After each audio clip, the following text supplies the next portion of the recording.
mas 2 Samuel 6:11 é o centro da história.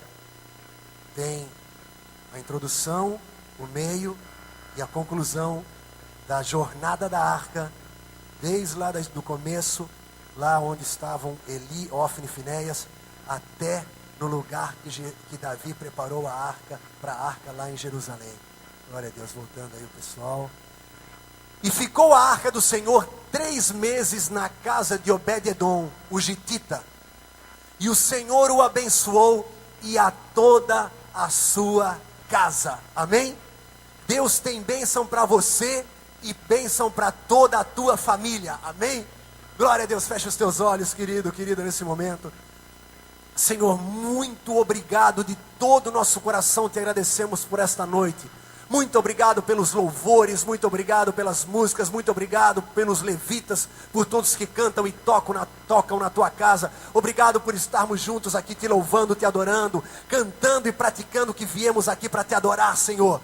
Viemos aqui, Senhor, para incrementar a nossa comunhão contigo, sentir mais a tua presença, estar em comunhão com os irmãos. Ó Deus, depositar os nossos dízimos e ofertas. E obrigado por todos que puderam entregar dízimos e ofertas para a manutenção e crescimento da tua obra nessa terra. Muito obrigado pelo ministério infantil que está cuidando com tanto amor e carinho das crianças, Senhor. Muito obrigado por tudo, pela palavra em línguas com interpretação, pelas pessoas que já te aceitaram nessa noite como Senhor e Salvador, pelas vidas que já passaram, Senhor, pela experiência maravilhosa do novo nascimento nesse culto, nessa noite.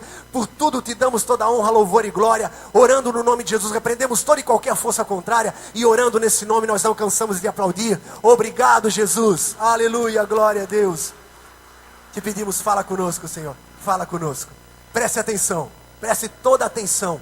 A história da arca é linda, a história da arca é algo muito edificante para as nossas vidas. Quando Deus chamou o povo para fora do Egito, e depois de 3 meses de caminhada, mais ou menos 50 dias, exatamente 50 dias de caminhada, eles pararam no Monte Sinai. E no Monte Sinai Moisés sobe e fica 40 dias em jejum e oração, e o povo tem a escolha de voltar, de estar debaixo da aliança abraâmica, ou estar debaixo de uma nova aliança que Deus não queria, que era a aliança da lei. E você já sabe, explicamos aqui várias vezes, o povo escolhe a aliança mosaica, a aliança da lei, e foi a pior coisa que eles fizeram.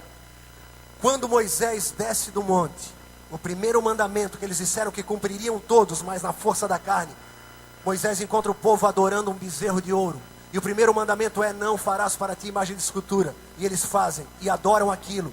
Então Moisés fica indignado, pega as tábuas da lei, joga no chão e quebra-as, ministra o povo, destrói o bezerro de ouro, lança sobre as águas e volta para o monte mais 40 dias. E recebe mais 2 novas tábuas da lei. E quando ele desce novamente, antes de descer, Deus fala para ele: coloca estas novas tábuas dentro da arca. Dentro da arca da aliança, que era uma caixa de 1,22 m por 76 centímetros, a largura e a altura e o comprimento eram iguais. Ou seja, 1,22 m por 76 de largura e 76 de altura. Era uma caixa com uma tampa chamada propiciatório, 2 querubins de ouro, e a glória do Senhor aparecia no meio dos querubins, e dali Deus falava com o povo, e 2 varas de ouro, de madeira cobertas de ouro, colocada em 3 argolas de cada lado, para ser transportada. Deus falou: coloca as tábuas da lei dentro da arca, e quando chegares lá embaixo, o povo vai ouvir você falar os 10 mandamentos, mas os 10 mandamentos estarão dentro da arca, pois o povo, na primeira experiência, já quebrou o primeiro mandamento. Na sequência, para dentro da arca vem também o pote de maná, um pote de ouro contendo maná, vai para dentro da arca. A vara de Arão que florescera vai para dentro da arca. O que significa isso? E em cima da arca o propiciatório, e sangue é derramado sobre o propiciatório. Os 10 mandamentos simbolizando que mesmo que o homem tente na força da carne, a Bíblia fala que ninguém conseguiu, consegue e conseguirá cumprir a lei. Então Deus coloca a lei dentro da arca, fecha e coloca o sangue em cima. A segunda coisa, o pote de maná, simbolizando que no deserto constantemente eles murmuravam. do suprimento que Deus dava. Eles chamavam de pão vil. Eles disseram: Senhor, nós temos saudade da carne, dos pepinos, das comidas do Egito. E a vara de Arão, ou seja, o pote de maná, a reclamação e a murmuração em relação ao suprimento divino. A vara de Arão que florescera. Lembra que Arão foi o primeiro sumo sacerdote, e que as outras 11 tribos disseram: por que Arão? Por que não nós? Revolta contra uma autoridade divina. Dentro da arca, a vara de Arão, a tampa de pedra e o sangue em cima. Deus falando: todas as vezes que o homem quebrar a lei, todas as vezes que o homem reclamou e reclamar da minha manutenção, e todas as vezes que o homem se levantar contra uma direção e uma autoridade espiritual, é um erro, é um pecado, terá consequências na vida dele, sim, mas da parte de Deus sempre haverá perdão, porque isso está debaixo do sangue, amém? Então Deus é aquele que vai te levantar. Deus não é aquele que vai te acusar, te condenar. Quando você faz coisas erradas, Deus te perdoa imediatamente. Ele é o teu Pai Celestial, Jesus é o advogado, Ele te perdoa. Mas é claro que nós não podemos brincar com o pecado. Eis que o pecado jaz à porta, está sobre ti o poder de dominá-lo. Então, muitas vezes, o homem não domina o pecado, ele recebe consequências. As pessoas passam a não admirá-lo mais, as pessoas passam a julgá-lo, Satanás vem com julgamento. Mas se dependesse só de Deus, o seu pecado, o Senhor sempre vai te fazer a revelação no teu coração: há sangue sobre o meu pecado, nenhuma acusação há contra mim. O cair é do homem, mas o levantar é de Deus. Quando você peca, pelo menos alguém é a teu favor. Quando Adão e Eva pecaram no jardim do Éden, Deus foi ao seu encontro. Quando Caim matou Abel, Deus foi ao encontro de Caim. Sempre que você pecar, Deus vai ao teu encontro. É claro que haverão problemas causados pelo teu pecado, consequências, mas da parte de Deus sempre haverá perdão que te fortalecerá para você consertar a situação diante das pessoas, pois aquele que é agradável a Deus é aprovado pelos homens, amém? Então, o problema do pecado aos olhos de Deus, a Bíblia fala que os olhos do Senhor penetram paredes, os olhos do Senhor penetram o coração. Deus vê a intenção do teu coração. A Bíblia fala que o homem vê o exterior, Deus vê o coração. Os olhos do Senhor penetram o teu coração e veem o mais profundo das tuas intenções, dos teus pensamentos, dos teus sentimentos. Os olhos do Senhor penetram todos os lugares, e Deus agora está olhando tudo que está acontecendo nessa terra. Só existe uma coisa que os olhos do Senhor não penetram: o sangue de Jesus. A Bíblia fala que Deus olha para a nossa velha vida e não se lembra mais dela, pois ela está no mar do esquecimento. Deus não vê mais a nossa velha vida, amém? Os olhos do Senhor só conhecem uma resistência. Ele, o Criador, fez uma resistência a Ele: o sangue do seu Filho. Não ultrapassa. Você está coberto pelo sangue. O Senhor não vê mais pecado em você. O Senhor não vê mais o teu passado. Então agora as coisas velhas se passaram, tudo se fez novo. Esquecendo-me das coisas que para trás ficaram, prossigo para o alvo, para o prêmio da soberana vocação de Deus em Cristo Jesus, amém? Nunca mais aceite acusação em relação ao teu passado. Nunca mais aceite condenação, acusação. Deus não me condena. Se Deus é por nós, quem será contra nós? Se Deus não nos acusa, quem poderá nos acusar? Se Deus não vê mais o meu pecado cometido por causa do sangue de Jesus, o diabo também não vai ver, as pessoas também não vão ver, porque o Senhor vai me proteger, e eu vou andar de fé em fé e de glória em glória. E quanto mais eu tiver certeza disso, convicção disso, mais firme, mais forte eu ficarei contra o pecado, e menos eu falharei. O apóstolo Paulo fala: eu estou caminhando para a perfeição, mas eu sei em quem tenho crido, e eu sei o quanto eu sou amado. O apóstolo Paulo foi o pior deles, e ele foi o que mais falou sobre o amor de Deus, porque ele sofreu, ele viveu, no bom sentido, ele sofreu o ato do amor de Deus por ele, cobrindo toda a vida velha dele. E ele fala: as coisas velhas se passaram, tudo se fez novo. E os nossos pecados estão lançados no mar do esquecimento. A arca é o simbolismo da graça, da misericórdia de Deus. Então a arca simboliza Jesus, que perdoa e apaga os nossos pecados, amém? A arca estava com o povo, estava no meio do Rio Jordão. Quando eles cruzaram o Rio Jordão, entraram na terra prometida. E a arca permanece com o povo de Deus até a época do profeta e sacerdote Eli, que tinha como filhos Ofni e Finéias, e quem estava sendo treinado para ser o futuro sumo sacerdote? Samuel. Lemos aqui em 2 Samuel capítulo 6, é ele que está escrevendo. Então a arca vai para o templo, lá onde estava Eli exercendo o sacerdócio. Ofni e Finéias eram dois jovens totalmente fora do padrão.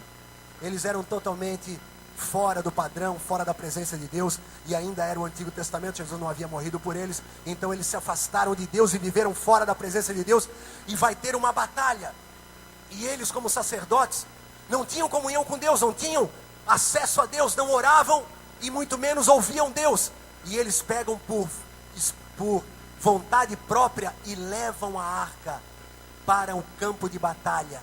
E Israel tem uma das suas piores derrotas. Israel é derrotado vergonhosamente naquela batalha. Eles tentaram usar a arca como um amuleto, mas Deus não estava com eles. Eles são derrotados pelos filisteus, que pegam a arca, pois todos os judeus morreram, não havia mais ninguém para proteger a arca. E eles levam a arca para a sua cidade e depositam a arca no templo de Dagon. Não havia nenhum soldado vivo para proteger a arca, mas Jesus não precisa da nossa proteção. Ele se protege.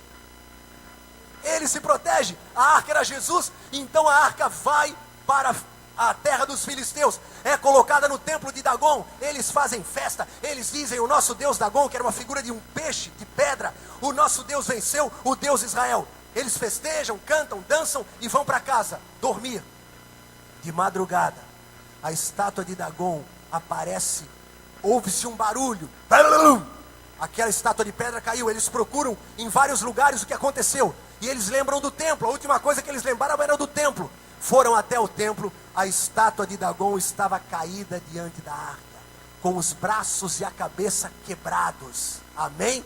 Jesus venceu Dagon, e agora, provando isso, vamos nos transportar séculos à frente para Jerusalém, jardim do Getsêmani. Jesus está orando no Getsêmani, começa a suar sangue, e aí ele levanta e fala para os discípulos: estou pronto, vamos. Ele vai na frente dos 11 discípulos, Judas já traiu, Judas vem com aqueles que vieram a prender Jesus, e Jesus se coloca na frente dos discípulos, como que dizendo: esperem aqui. Ele vai até a frente, vem soldados, vem judeus, pessoas com tochas, lanças, espadas, e Jesus pergunta assim: por quem vocês procuram? E eles falam: Jesus o Nazareno. E ele fala: sou eu. Quando ele fala sou eu, João declara: eles caíram por terra. Todos eles caíram para trás, a Bíblia fala, porque Jesus falou: sou eu, simbolizando o que Deus falou para Moisés e Arão. Quando o faraó perguntar em nome de quem que vocês vão, falem: no nome do grande eu sou. Quando Jesus falou eu sou, eles caem por terra. Jesus falou eu sou, ela é a arca. No templo de Dagon, Dagon cai diante da arca. Ali Jesus estava mostrando que ele não precisava de proteção de ninguém, ele estava no total controle da situação. Sou eu, e eles caem por terra. Aí ele retrocede e os soldados levantam e eles falam: podem me prender, deixa os meus discípulos. Meu irmão, Jesus está sempre no controle da situação, amém? Ele deu a sua vida, ele se entregou para os judeus, para os romanos, por você, amém? Se ele quisesse, ele podia invocar uma legião de anjos. Se ele quisesse, o Senhor viria ao seu socorro, mandaria carros de fogo como mandou para Elias. Mas ele falou: não, eu quero sofrer a pior morte, a morte de cruz. Porque no Getsêmani ele falou: Pai, se for da tua vontade, se for possível, afasta de mim esse cálice, mas não seja feita a minha, mas a tua vontade. Jesus foi até a cruz, sabendo que em qualquer momento ele poderia invocar socorro. Satanás achou muito estranho que Jesus não invocou socorro, mas o Senhor Jesus precisava morrer por nós, amém?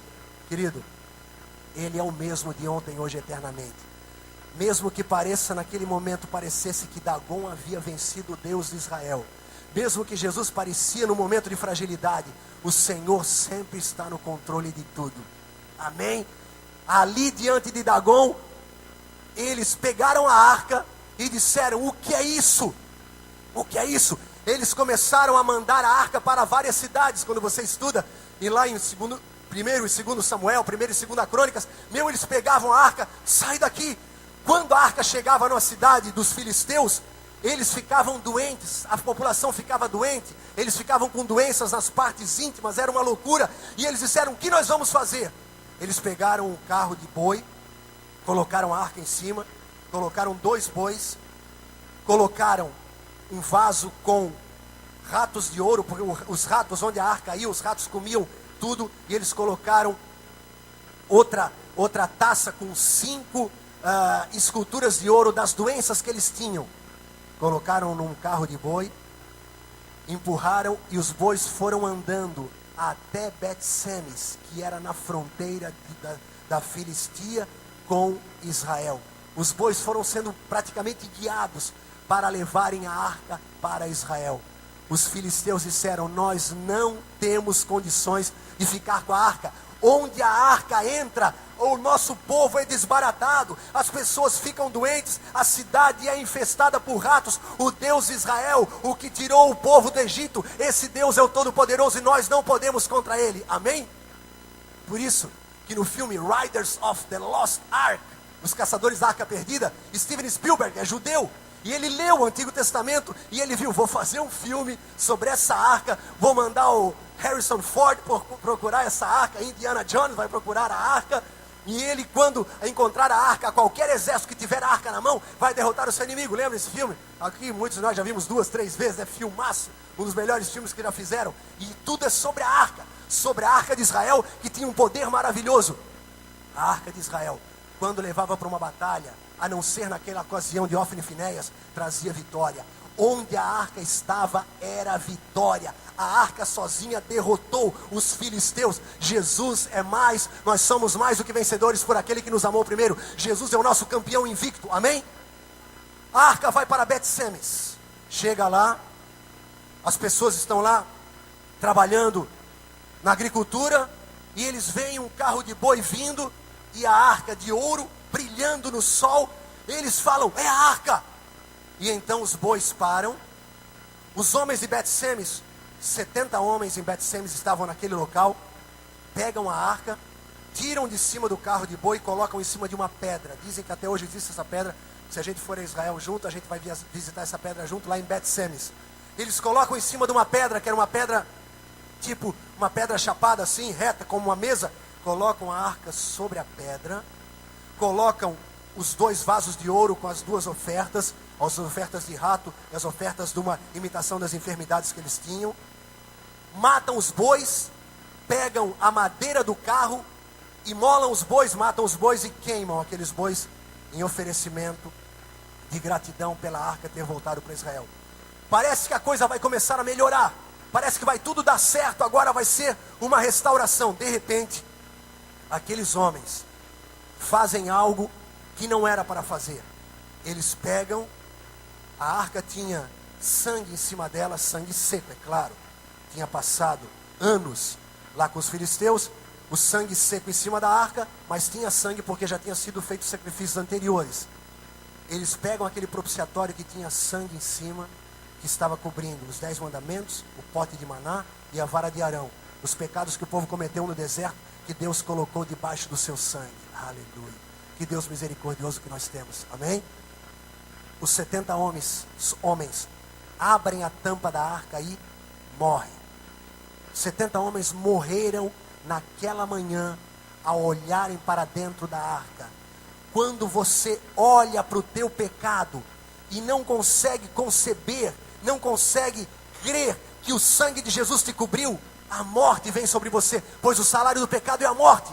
Então, meu irmão, Deus não quer que você abra a tua vida, Deus não quer que você fique falando do teu passado, Deus não quer que você fique se acusando, se condenando, se julgando pelo teu passado. Eles tiraram a tampa da arca, tiraram a proteção de sangue, aqueles pecados, aquela atitude levou morte para eles. Por isso que o Antigo Testamento, a Bíblia fala que a lei nos convence do pecado, a lei nos faz ver o quão impuro nós somos, e Jesus nos faz ver o quanto Ele nos purificou. Amém? Jesus quer que nós vejamos que Ele nos purificou, que Ele pagou o preço. Aqueles homens morreram. A tampa da arca é colocada novamente no lugar, e se passam 20 anos. 20 anos. A arca sai de Bet-Semes. Bet-Semes ficou traumatizado. Eles levam a arca fechada até Kiriat Jearim, aquela cidade vizinha, e na casa de Abinadab, aos cuidados do seu filho Eleazar, a arca fica 20 anos. E o que acontece naquela cidade? Bom, eles não abriram a tampa da arca, eles não fizeram arca, nada, ficaram apáticos à arca. O que aconteceu? Nada. Nós vimos que ficou 3 meses na casa de Obed-Edom e aconteceu tudo de bom. ficou 20 anos em Kiriat Jearim, na casa de Abinadab, que tinha como filho Eleazar, encarregado de cuidar da arca, e nada aconteceu. E então se passam 20 anos, Saul assume o trono, Samuel vai ungir Saul, depois Saul vem a morrer numa batalha, ou se suicidar, e então Davi vai ser coroado rei. E no Salmo 132, versículos 10 e 11, Davi fala: os meus olhos não terão descanso, eu não dormirei, eu não descansarei enquanto eu não pegar a arca e trazer para Jerusalém, para a cidade de Davi. E foi uma das primeiras atitudes de Davi. Mas a arca ficou 20 anos na cidade de Kiriat Jearim e não aconteceu nada. Saul não tomou nenhuma providência, Saul não quis pegar a arca, Saul não tinha comunhão com Deus que Davi tinha. Antes, Davi escreve o Salmo 132 com mais ou menos 18, 19 anos de idade. Foi quando ele veio daquela experiência de ter matado Golias, ele escreve esse salmo. E ele fala: quando eu for rei, a arca vai ficar na cidade de Davi. Eu vou buscar a arca com os meus homens. Ele tinha um desejo. Meu irmão, quando você tem um desejo de realizar algo para Deus, pode passar o tempo, Saul pode tentar te matar, as coisas podem dar tudo errado, você pode ir para o deserto e ficar numa caverna, e Deus vai mandar 400 homens, e vai passar o tempo, mas os teus sonhos se realizarão, amém? Vocês querem umas coisinhas engraçadas? Ah, eu sabia que vocês queriam. Para dar uma respirada para a segunda parte da mensagem, estamos bem. Vamos lá, tem pessoas que falam: bispo, se não contar uma coisa engraçada, não tem graça, é verdade. Cuidado com o teu umbigo. Cuide dele, porque você só tem um. Se tivesse dois, seria dois bigos.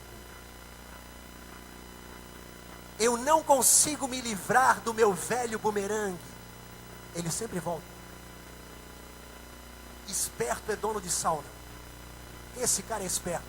Ganha com o suor dos outros. Existem duas palavras mágicas para abrirem portas: puxe e empurre. Existe um celular lindo tocando. Deus é maravilhoso. Bem na hora das piadas, depois da hora da mensagem, ia quebrar um pouquinho, né? Viram que eu fiquei calmo? Porque eu aprendi. Se você perder o controle, levante e troque o canal na televisão.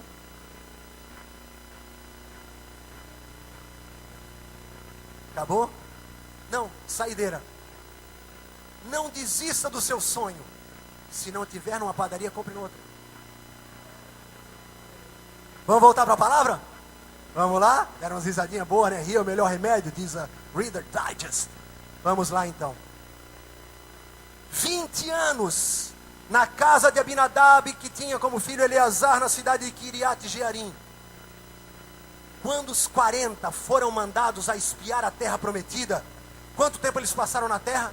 Espiando 40 dias. 40 dias. Josué e Caleb creram. Josué e Caleb viram as cidades muradas, viram tudo que era grande dentro da terra prometida e disseram: Deus nos deu a terra, nós vamos conquistar. Os outros 10 disseram: não, as cidades são muradas, as pessoas são grandes, tem gigantes na terra, a terra é impossível conquistar. E Moisés e todo o resto do povo concordaram com os 10 incrédulos e não deram ouvidos a Caleb e Josué. Deus falou assim: Moisés, fala para eles o seguinte: para cada dia de incredulidade deles, eu darei 1 ano de castigo perambulando no deserto. Eles ficaram 40 dias na terra prometida e não creram, e eles ficaram 40 anos no deserto perambulando, até que o último morreu daquela geração. Os filhos deles assumiram, ficaram com idade de serem comandados por Josué e Caleb, e cruzaram o rio Jordão e entraram na terra prometida. Mas para cada dia de incredulidade, 1 ano. Então, se a arca está, por causa da incredulidade de Saul, há 20 anos em Kiriat Jearim, parada, estagnada, sem fazer nada, porque ninguém ativou a arca literalmente, 2 dias se passaram. 20 anos na contagem de Deus, já que cada dia 1 ano, 40 anos, então 20 anos, 2 dias. Quando Davi assumiu o trono, ele assume e ele traz o 3º dia, o dia da ressurreição de Jesus, amém? O dia da ressurreição, para o conhecer e o poder da sua ressurreição. Então Davi imediatamente pega o seu povo, pega os seus soldados, pega os seus músicos, pois Davi era músico e tinha músicos com eles, E eles fazem uma comitiva para irem até onde estava a arca em Kiriat Jearim, pegam, e a uma coisa Davi faz errado.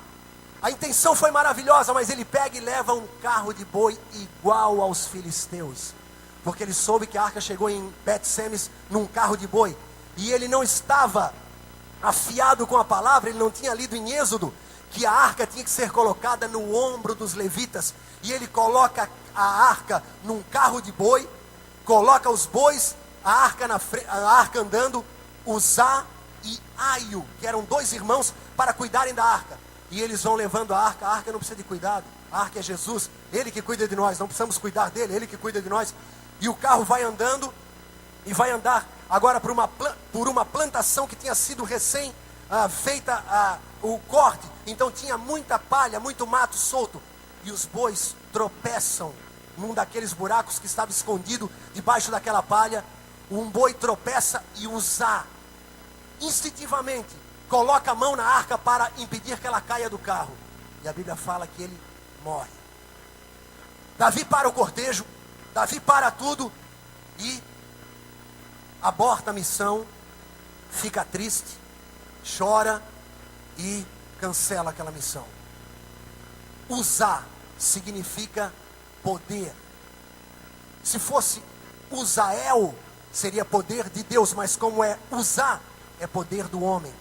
Você já ouviu e já viu a metralhadora Uzi? Quem aqui já ouviu falar na metralhadora Uzi? Dos soldados israelenses, que também é usada pelo exército americano, exército alemão, e o exército israelense usa uma metralhadora famosa, é uma submetralhadora pequenininha, excelente para combate, para combater terrorista.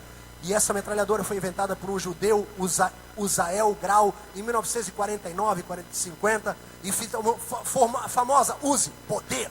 Uzi significa poder. Uzá, poder da carne. Uzá, simbolizando o poder da carne, e não havia sido feito nenhum sacrifício de animal, nenhum sangue foi derramado. Então quando Uzá tenta segurar a arca, ele morre, simbolizando que quando nós tentamos fazer a coisa com as nossas próprias forças, quando nós tentamos fazer a coisa na carne, quando nós tentamos fazer aquilo que é da vontade de Deus fazer, e a gente vai fazer no lugar dele, as coisas não dão certo. Uzá morreu. Davi volta para Jerusalém triste. Davi volta para refazer o seu plano e deixa a arca na casa de Obed-Edom. Durante 3 meses a arca ficou lá, e chega em Jerusalém uma notícia: toda a família, tudo que Obed-Edom tem, tudo prosperou, a família foi curada, tudo deu certo na casa de Obed-Edom. O que não aconteceu na casa de Abinadab, aconteceu na casa de Obed-Edom. E Obed-Edom, a Bíblia fala que era um gitita. Gitita era porque ele era da tribo de Gate. E quem era da tribo de Gate? Golias, inimigo de Davi, Golias de Gate. Então, Obed-Edom era um gentil da tribo do grande inimigo de Davi, que Davi havia matado, Golias. Então coloca na casa de um gentil, coloca na casa de uma pessoa que não é da terra, que não é nosso, coloca lá, se der alguma coisa, não é da nossa gente. Davi foi extremamente político, ou seja, eu vou deixar a arca na casa de uma pessoa que não é da minha família, que não é do meu povo, que não é da minha nação, que não é da minha raça, que não é um judeu. E Obed-Edom concordou que a arca ficasse ali, pois ele queria ser um judeu, como a Raabe se casou com Naasson e fez parte da genealogia de Jesus, como Ruth casou com casou com Boaz e veio a fazer parte da genealogia de Jesus. Então Obed-Edom queria fazer parte do povo judaico, então ele recebeu a arca na sua casa, correndo o risco de acontecer alguma coisa como tivesse sido acontecido a Uzá. Mas Obed-Edom significa servo, e Edom significa vermelho, servo do vermelho, servo do sangue de Jesus. E então ele servia aquela arca com sacrifícios constantes, servo do sangue. Ele derramava constantemente sangue, oferecia sacrifícios, como o sacrifício de Abel, que ofereceu um animal e Deus se agradou, e então a casa dele prosperou. Meu irmão, quando você tem a convicção de que você está debaixo do sangue de Jesus, você agrada a Deus. A oferta de Abel agradou a Deus. Quando você tem convicção de que você é coberto pelo sangue, que as tuas vitórias estão na tua vida por causa do sangue, e que Deus olha para você e vê o sangue de Jesus em você, Ele tem prazer em te abençoar, porque toda sorte de bênçãos vem sobre a tua vida por causa de Jesus. Suprimento para toda necessidade de acordo com a riqueza de Deus em glória infinita em Cristo Jesus. Obed-edom sabia,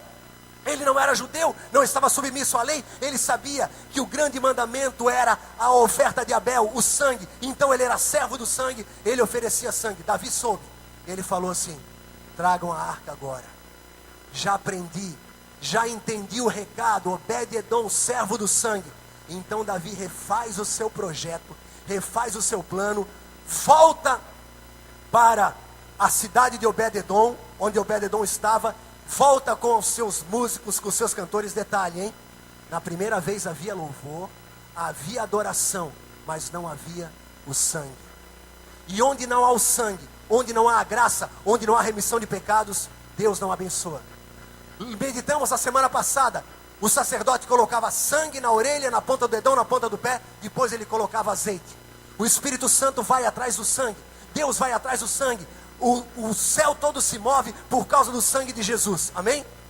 Davi volta, pega os seus cantores, ele vai cantando, e pegam a arca, colocam agora a vara nas argolas, e a arca está no ombro dos levitas, no lugar certo. Se ela tivesse no carro, como estava na primeira vez, o carro era dessa altura, a arca tinha 76 centímetros, a arca ficava até mais baixa que a maioria do povo. Quando alguém olhava lá da frente, via o quê? A cabeça do povo. A arca não aparecia. Meu irmão, quando eles colocaram a arca no ombro, a arca ficou uns 50 centímetros acima da cabeça de todo mundo.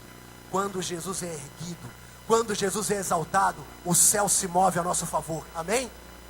Querido, não precisa exaltar o Espírito Santo, não precisa exaltar o nome da igreja, não precisa exaltar nenhuma pessoa. Você só precisa, com a tua vida, com os teus lábios, exaltar Jesus, amém? O Espírito Santo vai te fazer exaltar Jesus. Eu vou dizer para você exaltar Jesus. As músicas dos levitas têm que fazer você exaltar Jesus. E aquele que exalta Jesus, aquele que é erguido, atrai todos a eles. Quando você louva Jesus, adora Jesus, o diabo treme, o diabo foge. O diabo só tem medo de Jesus, porque só diante de Jesus todo joelho se dobrará e toda língua confessará que Jesus Cristo é o Senhor, amém? Deus está em Cristo, levando o cativo, levando todo mundo à submissão total. Então os levitas colocaram a arca no ombro, a coisa mudou.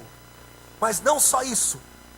1, 2, 3, 4, 5, 6 passos. Para tudo, matem bois e bezerros cevados. A cada 6 passos eles sacrificavam animais. Por quê? Quantos dias o homem trabalha? 6. O 7º dia descanso. Então, Senhor, por todo o nosso trabalho, por tudo que usar a força da carne, Senhor, nós cremos o teu poder. A cada 6 passos, lembrando que o homem foi amaldiçoado a trabalhar com o suor do teu rosto, nós sacrificamos um animal, porque sabemos, o 7º dia, o trabalho perfeito é o teu. Na cruz, Jesus ficou pendurado das 9 da manhã às 3 da tarde, e ele é tirado. Ele é colocado na cruz às 9 da manhã, e é tirado da cruz às 3 da tarde, quando ele morre. 6 horas. Senhor, a cada 6 passos, animais sendo crucificados, para lembrar a crucificação. As 6 horas que Jesus ficou na cruz. Então ali, a arca, a cada 6 passos que eles davam com a arca, sangue era derramado. Assim a arca chegou em Jerusalém. Davi dançou, pulou na presença de Deus. Todo o povo se alegrou. Meu irmão, quando você conhece o poder do sangue, quando você sabe que o sacrifício de Jesus foi feito perfeitamente por você, você canta, você pula, você dança, você tem a convicção de que Deus te abençoa, porque Ele vê o sangue sobre a tua vida, amém? Quando Deus viu o sangue, a arca não matou ninguém, ninguém morreu, pelo contrário, todos se alegraram, e agora toda Israel ia prosperar como Obed-edom prosperou. E Obed-edom, você fica pegando a Bíblia e lendo, ele vai até se tornar cantor e porteiro da tenda que a arca foi depositada. E para encerrar, Quando Davi está festando, pulando, se alegrando, uma pessoa só estava fora do padrão. Antigamente, Ófines e Finéias fora do padrão. No meio, os 70 de Bet-Semes fora do padrão. Agora todo mundo está dentro do padrão. Aprenderam com Obed-Edom, Davi ensinou o povo, ele estudou a palavra. E uma coisinha que eu vou só lembrar vocês. Davi errou da primeira vez, certo? Davi errou. Ele não devia ter colocado a arca num carro de boi. A palavra de Deus era clara, era para botar a arca no ombro dos levitas. Um homem dele morreu, ele não ofereceu sacrifícios. E o que aconteceu com Davi, nesses 3 meses que Deus abençoou Obed-Edom, que recebeu a arca, e Davi que errou? O que aconteceu com Davi nesses 3 meses?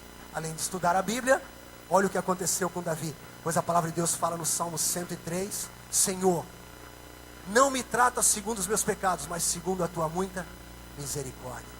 Davi conhecia Deus e falou, Senhor, não me trata segundo os meus pecados, mas segundo a tua misericórdia.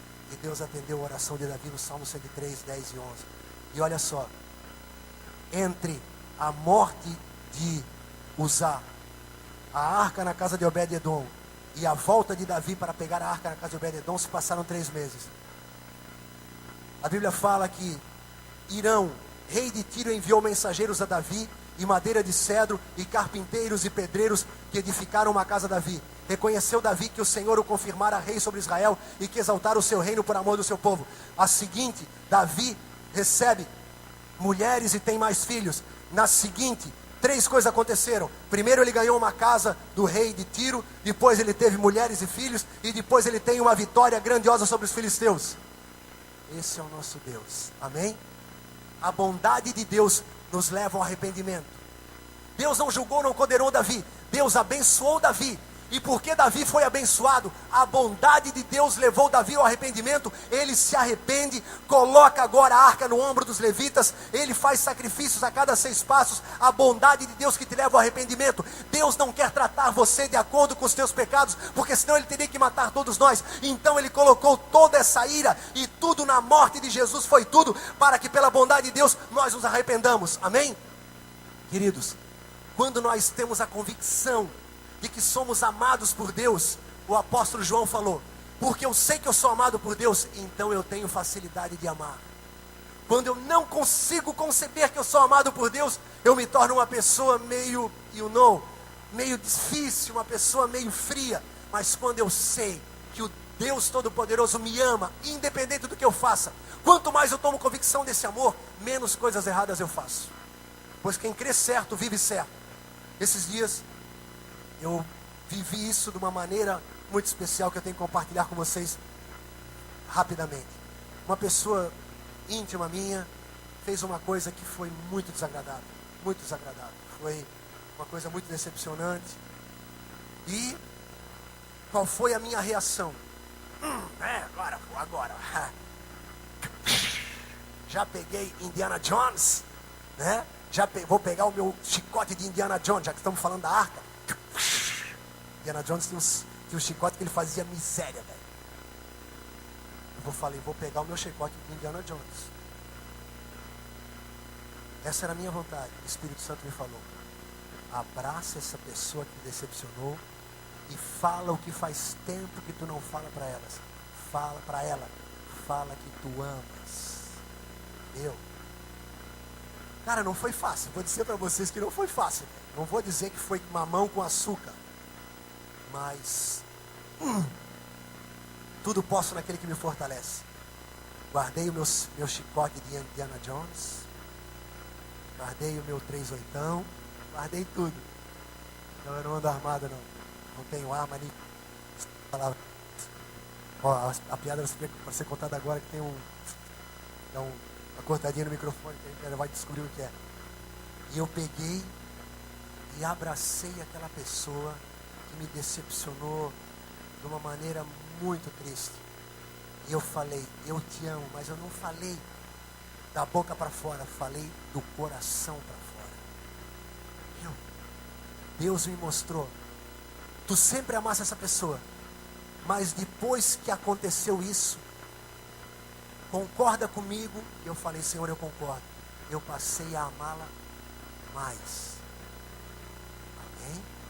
Eu passei a amá-la mais, porque eu vi que ela fez aquilo errado, então ela precisava de tudo, menos correção, menos repreensão, menos julgamento. Ela precisava de amor.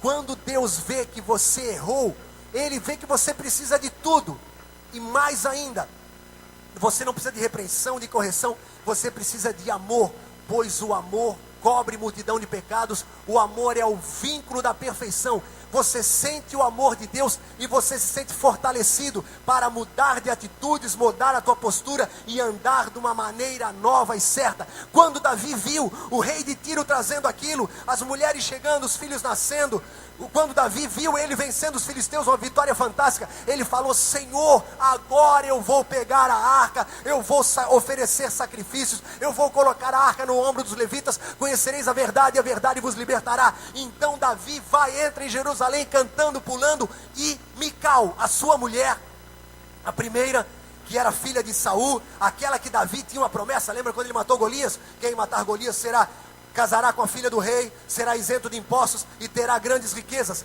Davi estava vivendo tudo. Ele era rei, não precisava pagar impostos. Ele era agora um homem muito rico e agora estava lá com Mical na sua casa, a filha do rei, que foi difícil ele conseguir, mas ele conseguiu. E essa mulher, que era para Davi um troféu, ela olha para ele, e Davi estava pulando, cantando, dançando com a roupa de linho, que era a roupa do sacerdote, que o sacerdote não devia usar lã para não suar. Davi cantando, pulando com roupa de linho, cantando, tocando a sua harpa, tocando instrumentos.